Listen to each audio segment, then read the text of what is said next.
Hello guys, അപ്പോൾ നമ്മൾ ഇന്ന് ഉണ്ടാക്കുന്നത് മക്രോണി വൈറ്റ് സോസാണ്. അപ്പോൾ അതെങ്ങനെ ഉണ്ടാക്കി നോക്കാം നമുക്ക്. നിങ്ങൾക്ക് പാസ്ത എന്ത് വേണമെങ്കിൽ എടുക്കാം. അപ്പോൾ ഞാൻ തന്നെ ബൗളിലേക്ക് 1 കപ്പ് ഓഫ് മക്രോണി ഇട്ടിട്ടുണ്ട്. പിന്നെ അതിന് ശേഷം ഞാനൊന്ന് സ്റ്റൗ ഓണാക്കിയതിന് ശേഷം ഒരു പാത്രം എടുത്തിട്ട് അതിൽ വെച്ചിട്ടുണ്ട്. നല്ലോണം പാത്രം ചൂടായാൽ മാത്രം 1 കപ്പ് വെള്ളം ഒഴിച്ച് കൊടുക്കുക. നല്ലോണം കപ്പും വെള്ളം ഒഴിച്ച് കൊടുക്കുക. ആ വെള്ളം തിളച്ച് വന്നാൽ മാത്രം കുറച്ച് ഉപ്പിട്ട് കൊടുക്കുക. ചെറുങ്ങനെ തിളച്ച് വന്നാൽ ഒന്ന് ഉപ്പിട്ട് കൊടുക്കുക. 1 ടേബിൾ സ്പൂൺ ഓയിൽ ചേർത്ത് കൊടുക്കുക. അതിനുശേഷം ജസ്റ്റ് ഒന്ന് തിളക്കുമ്പോൾ മാത്രം മക്രോണി ഉണ്ടല്ലോ, ആ മക്രോണി അതിലേക്കൊന്ന് ആഡ് ചെയ്ത് കൊടുക്കുക. നിങ്ങൾക്ക് ഇഷ്ടമുള്ള ചെയ്യാട്ടോ. മക്രോണിയാണ്, പാസ്തയാണ് നിങ്ങൾക്ക് എടുക്കുക. അപ്പോൾ നിങ്ങൾക്ക് ഇപ്പോൾ എടുത്തത് മക്രോണിയാണ്. മക്രോണി അതിലേക്ക് ഇട്ട് കൊടുത്തു. പിന്നെ അതിനുശേഷം അത് അടച്ച് വെച്ച് ആവുന്ന സമയം കൊണ്ട് നമുക്കൊരു സോസ് ഉണ്ടാക്കിയെടുക്കാം. ഇതിന് വേണ്ടിയിട്ട് 1 കപ്പ് പാൽ ഒഴിച്ച് കൊടുക്കുക. പിന്നെ അതിലേക്ക് ഒരു 3 ടേബിൾ സ്പൂൺ ആട്ടോ ഞാൻ അതിലേക്ക് മൈദപ്പൊടി ഇടുന്നുണ്ട്. ആ 3 ടേബിൾ സ്പൂൺ മൈദപ്പൊടി ഇട്ടു. പിന്നെ അതിന് ശേഷം കുറച്ച് മുളക് പൊടി ഇട്ടിട്ട് നല്ലോണം മിക്സ് ചെയ്യുക.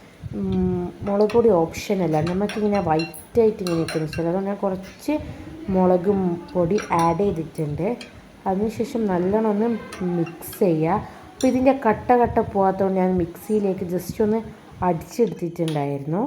അതിനുശേഷം ഞാൻ സ്റ്റൗ ഓണിട്ട് നമ്മുടെ മെയിൻ പാർട്ടിലേക്ക് പോയി. ഇത് കുക്ക് ചെയ്യേണ്ട സമയമായി. അപ്പോൾ അതിന് വേണ്ടിയിട്ട് നിങ്ങൾക്ക് ഞാൻ യൂസ് ചെയ്തത് ഓയിലാട്ടോ. നിങ്ങൾക്ക് ഓയിലോ ബട്ടറോ യൂസ് ചെയ്യാൻ. ഇപ്പോൾ എൻ്റെ വീട്ടിൽ അവൈലബിളായിട്ട് ബട്ടർ ഇല്ലായിരുന്നു, അതാണ് ഞാൻ യൂസ് ചെയ്യേണ്ടുന്നത്. അപ്പോൾ എണ്ണ നന്നായി ചൂടായി വന്നതിൽ മാത്രം വെളുത്തുള്ളി ഇട്ട് കൊടുക്കുക. ഞാൻ ഇപ്പോൾ ഒരു 6 അല്ലി വെളുത്തുള്ളി എന്തായാലും എടുത്തിട്ടുണ്ടാവും. അത് ജസ്റ്റ് ഒന്ന് ചെറുങ്ങനെ മുറിച്ചിട്ടിട്ട് അതിലേക്ക് ഇട്ട് കൊടുക്കുക. അപ്പോൾ ഞാൻ പിന്നെ നല്ലോണം ഒന്ന് മിക്സ് ചെയ്ത് കൊടുത്തു. കരിയാൻ പാടില്ല, അതൊന്ന് ശ്രദ്ധിക്കുക. ശേഷം ഞാൻ ഒരു ഉള്ളി എടുത്തു. ഒരു ഉള്ളിൻ്റെ ഹാഫ് ആട്ടെ ഞാൻ എടുത്തിട്ടുള്ളൂ. ശേഷം ഞാൻ നല്ലോണം മിക്സ് ചെയ്ത് വെളുത്തുള്ളിയും ഉള്ളിയും കൊടുത്തു. ഉള്ളി നല്ലോണം വാടിയാൽ മാത്രമേ നിങ്ങൾ ക്യാപ്സിക്കോ ഇടാൻ പാടുള്ളൂ. ക്യാപ്സിക്കോ നിങ്ങൾക്ക് ഇഷ്ടമുള്ള വെജീസ് എല്ലാം ആഡ് ചെയ്യാം കേട്ടോ. ഇപ്പോൾ വീട്ടിലുള്ള പിന്നെ ക്യാരറ്റൊന്നും വീട്ടിലില്ലായിരുന്നു, അതായിട്ട് ഞാൻ ആഡ് ചെയ്യാണ്ടിരുന്നത്. പിന്നെ അത് നല്ലോണം ഒന്ന് വഴണ്ട് വന്നപ്പോൾ പിന്നെ ഒരു 1 ടേബിൾ സ്പൂൺ എന്തായാലും ഞാൻ ടൊമാറ്റോ സോസ് ഒഴിച്ചിട്ടുണ്ടാവും. അതേപോലെ തന്നെ കുറച്ച് സോയാ സോസ് അതിലേക്ക് ഒഴിച്ചു കൊടുത്തു. സോയാ സോസ് ഒന്നും കൂടാൻ പാടില്ല. അപ്പോൾ നല്ലോണം ഒന്ന് ഇളക്കി എന്താ പറയുക, ക്യാപ്സിക്കവും ഉള്ളിയും വെളുത്തുള്ളിയും സോസും സോയാ സോസും ഒഴിച്ച് നല്ലോണം മിക്സ്. നിങ്ങൾക്ക് ചില്ലി സോസും ഇടാം കേട്ടോ. പിന്നെ ആവശ്യത്തിനുള്ള ഉപ്പിട്ടു. ഉപ്പ് കുറച്ചിട്ട് ഇടാൻ പാടില്ല. നമ്മൾ ചിക്കനിൽ ഉപ്പുണ്ടാവും, പിന്നെ നമ്മൾ നേരത്തെ മക്രോണിയിൽ ഉപ്പിടുമ്പോൾ നോക്കിയിട്ട് ഇടുക. പിന്നെ കുരുമുളക് ആഡ് ചെയ്തു.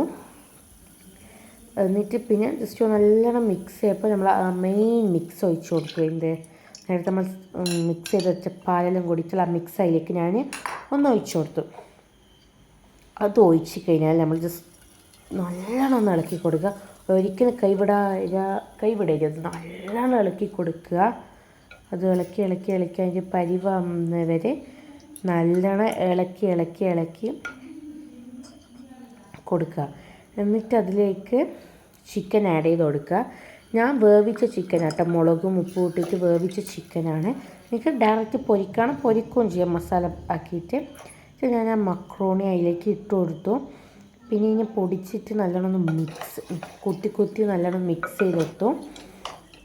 നല്ലോണം ഒന്ന് ഇളക്കി കൊടുക്കല്ലേ പിടിക്കാൻ വേണ്ടിയിട്ട്. ഇത് ഞാൻ 2 മിനിറ്റ് എന്തായാലും അടിച്ച് വെച്ചിട്ടുണ്ടാവും.